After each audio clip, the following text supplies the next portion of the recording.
Welcome to PyCodeDG.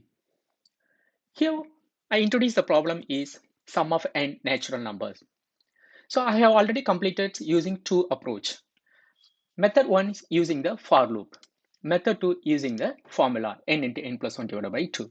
So what I'm going to do here, now I'm going to introduce third approach. So third approach, how it works, I'm going to start from the left and then right. So take the left number and take the right number, then add together, then assign to the sum value.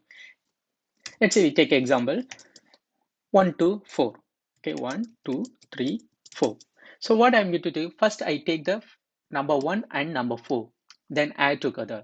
Then next I take number 2 and number 3, then add together. Then sum of everything, eventually we will get the final sum.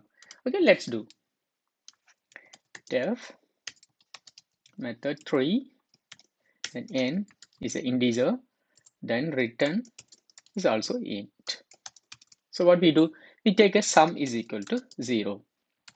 Next, take a left is equal to, left and right also is equal to 1 and comma n.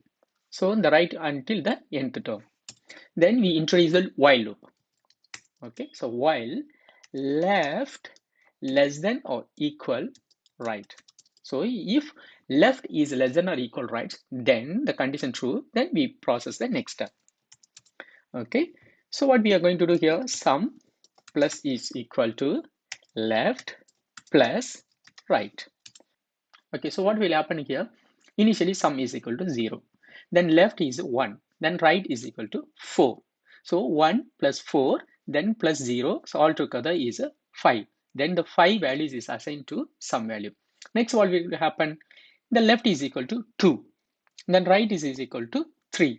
Then 2 plus 3. So is equal to 5. Then is already have a 5 in the sum. Then 5 plus 5 then become is a 10. This is how we are going to sum up. Okay, so what we need to do, then we need to move upwards the left. Okay, so left is equal to left plus 1. Then the right we need to make a downwards. Okay, so right is equal to right minus 1. Then what we, so finally we do return the sum value. Okay, let's check. Just we copy the methods here, so introduce method 3, then we change these to method 3, then let's check. So what we expect here, right, all the three methods should return the same answer. So now we put n is equal to 3.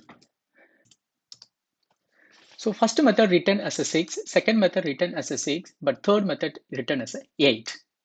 So we need to find y. Okay, let's change n is equal to 4. Then let's check.